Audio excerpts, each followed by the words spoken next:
श्री कृष्ण भगवान की जय। पुरुषोत्तम मास की जय। पुरुषोत्तम महात्म्य की जय।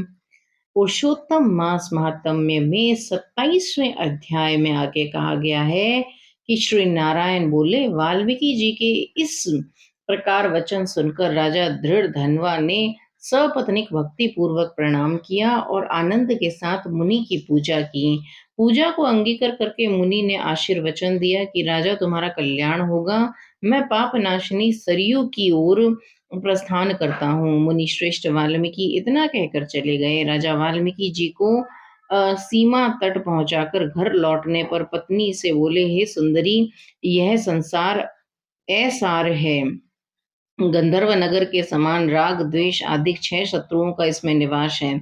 इसमें मनुष्य क्या सुख पाता है? कृमि, विष्ठा, वात, कफ, मूत्र आदि सहित भस्म होने वाली इस देह में क्या रखा है? मैं अप्राप्य वस्तु को पाने के लिए वन गमन करूंगा और वहीं पुरुषोत्तम का स्मरण भी करूंगा। पति के वचन सुनकर पतिव्रता साध्वी गुण सुंदरी विनय पूर्वक हाथ जोड़कर बोली, हे भूपति, आपके साथ मैं भी चलती हूँ। पतिव्रता स्त्री का देवता तो पति ही होता है। प्रिया के ऐसे वचन सुनकर राजा अपने पुत्र को राज्य अधिकारी बनाकर पत्नी सहित वन को चला गया। वे दोनों हिमालय के समीप गंगा तट पर जा पहुंचे। पुरुषोत्तम प्रारंभ होने पर तीनों काल संध्यादि करते रहे। हे नारद, पुरुषोत्तम भगवान का स्मरण करते हुए वे दोनों तप करने लगे। पतिव्रता रानी राजा की सेवा में प्रस्तुत रही। इसी प्रकार तपस्या करते हुए उन्होंने पुरुषोत्तम मास बिता दिया। व्रत संपूर्ण होने पर छोटी बजती हुई घंटियों से सुशोभित एक विमान वहां उतरा। उसमें पुण्यशील सुशील हरि के गण विराजमान थे। राजा रानी को दोनों गणों ने नमस्कार किया और फिर दोनों को आदर सहित विमान में बिठा लिया। इस तरह रानी सहित राजा ने नवीन शरीर धारण कर गोलोक को प्रस्थान किया, जहां पुरुषोत्तम भगवान के इस लोक में श्री हरि के समीप रहकर निर्भय हो आनंद पूर्वक निवास करने लगे।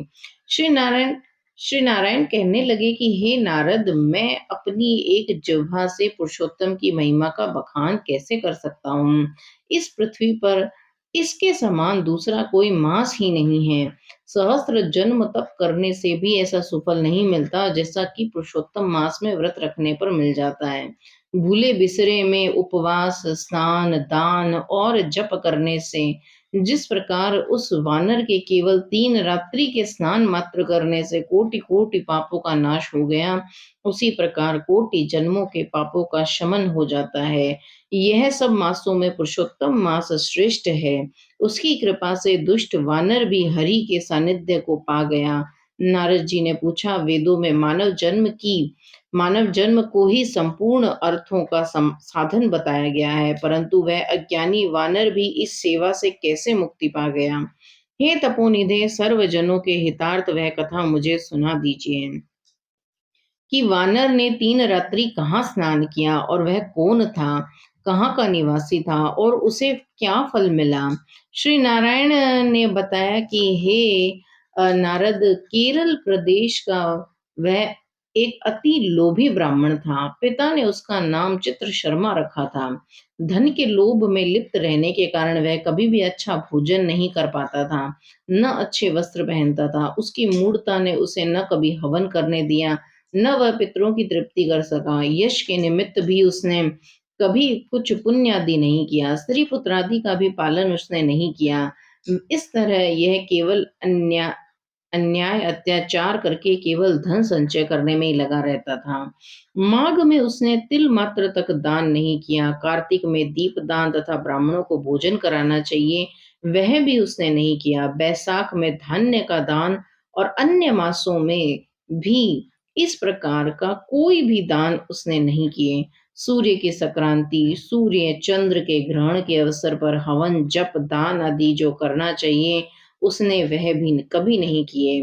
वह सदा रोता खिजता अपनी निर्धनता का बखान करता, धन की लालसा में इधर उधर घूमता और लोगों से याचना करता कि मुझे दीनहीन को कुछ मिल जाए। इसी तरह वह धन की तृष्णा में रहकर बहुत ही कृशकाय हो गया। लोग उसे पास भी न खड़े होने देते थे, उसको धुतकारते, धिक्कारते। वह दुखी हो गया, यहाँ-वहाँ घूमता रहा। एक बार एक बगीचे के स्वामी माली को जब उसने रो-रो कर अपना दुखड़ा सुनाया कि लोग उसका किस प्रकार निरादर करते हैं और वह नगर में नहीं जाएगा। माली उसकी दीनता भरी वाणी सुनकर दया से भर उठा। उसका वह मित्र बन गया और उसने उससे बगीचे में रहने को कह दिया। वह करदय माली के ऐसे वचन सुनकर बगीचे में आनंद से रहने लगा। माली की वह हर आज्ञा को मानता, उसके कार्यों में उसे सहायता देता। इसी से कुछ दिनों में माली को उस पर दृढ़ विश्वास हो गया कि करदय उसका अपना व्यक्ति है और उसे किसी भी प्रकार हानि नहीं पहुँचाएगा। एक दिन माली ने बगीचे को करदय पर छोड़कर राज मंदिर में नौकरी कर ली। वहाँ अधिक कार्य होने के कारण माली को बगीचे की पूरी देखरेख छोड़ देनी पड़ी। माली के उस बगीचे को करदय पूर्ण रूप से स्वामी बन बैठा। वह बगीचे के फलों को नित्य पेट भर खाता, बचे हुए बेच देता और प्राप्त होने वाले धन को निर्भय हो अपने पास ही रख लेता। बगीचे का स्वामी जब भी उससे आकर बिक्री प्राप्त होने वाले धन के विषय में पूछता तो वह असत्य बोलकर कहता, हे भैया, मैं तो नगर में भिक्षा मांगकर गुजारा करता हूँ, बगीचे के फलों की रखवाली करते करते परेशान हो गया हूँ, लेकिन पक्षी सारे फलों को खा जाते हैं। करदे की इस बात पर विश्वास करके वह माली लौट जाता। इस प्रकार फलों को खाते बेचते उस करदे ने 87 वर्ष बिता दिए। तब वह दुर्मति वृद्धापन में आकर अत्यंत जर्जर हो गया और अंत में एक दिन मृत्यु को प्राप्त हो गया। उसकी देह का संस्कार भी न हो सका। वेदज्ञों का कहना है कि बिना भोगे हुए पाप कभी क्षीण नहीं होते। यमदूतों ने आकर उस पर मुग्धरों का प्रहार किया तो वह रुदन कर अत्यंत कष्ट पाता हुआ यमलोक के मार्ग पर चलने लगा। मार्ग में चलते चलते वह अपने कुकर्मों के लिए रोता चिल्लाता, आह! मुझ मूढ़ की मूढ़ता तो देखो कि मैंने देव दुर्लभ भारत भूमि में जन्म पाकर भी क्या किया। धन के लोभ में सारा जीवन यूं ही वृथा गंवाया। मैंने कभी कोई दान नहीं किया, कभी हवन जप तो दूर की बात है, कभी मकर के सूर्य में गंगा का स्नान तक नहीं किया। पुरुषोत्तम मास के अंत के 3 उपवास भी नहीं किए। मैंने धन के लोभ में पड़कर अपनी देह को भी नहीं सुधारा। मेरा संचित धन पृथ्वी में गड़ा रहकर व्यर्थ गया। मुझ दुष्ट बुद्धि ने सारा जीवन क्लेश में ही बिता दिया।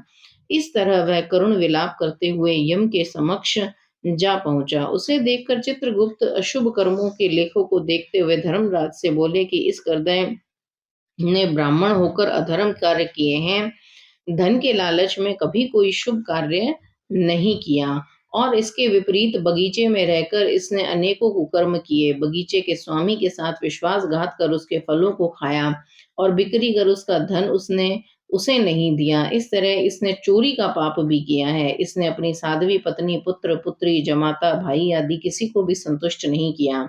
इसने लोभवश हो कभी अच्छा खाया पिया तक नहीं, अच्छे वस्त्र तक नहीं पहने।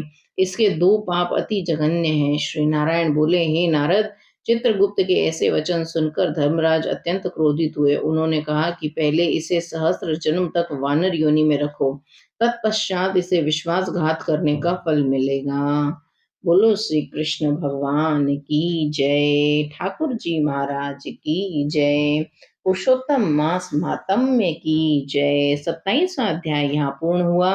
आगे 28वें अध्याय में हम जानेंगे कि वानर के साथ आगे क्या हुआ और कैसे उसकी मुक्ति हुई। जय श्री कृष्ण। राधे राधे।